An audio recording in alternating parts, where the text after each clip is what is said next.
Le cas Karim Benzema a beaucoup fait parler au cours de la Coupe du Monde 2022.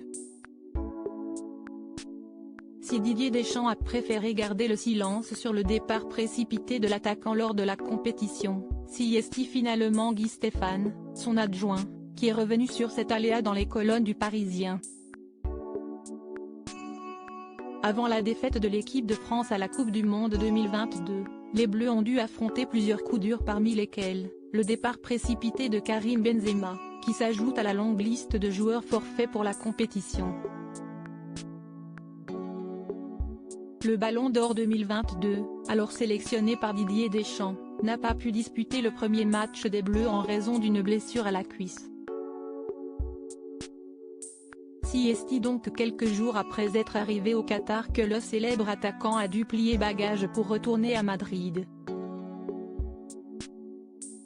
Un véritable coup dur pour le père de famille.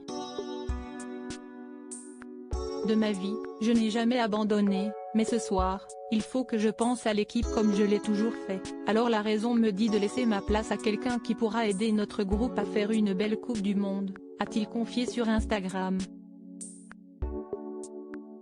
Si cet aléa a été un véritable crève-cœur pour Karim Benzema, et a aussi beaucoup fait parler les professionnels du football, il semble que de nombreux malentendus avec le staff des Bleus aient motivé son choix de prendre sa retraite internationale.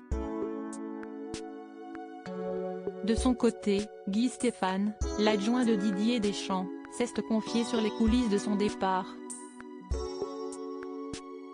Karim Benzema va nous quitter très tôt. Jusqu'à ce jour, Didier Deschamps a toujours préféré garder le silence au sujet du départ de Karim Benzema du dernier mondial. Ce qui n'est pas le cas de Guy Stéphane, son adjoint, qui a dévoilé le contenu de ses notes de la Coupe du Monde 2022.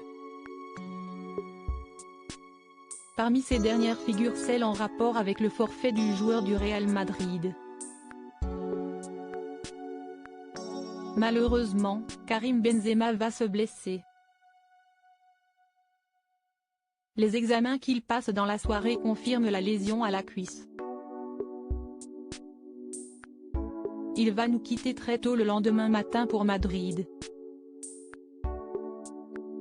Nous sommes peinés pour lui car cette Coupe du Monde était un objectif, a-t-il écrit.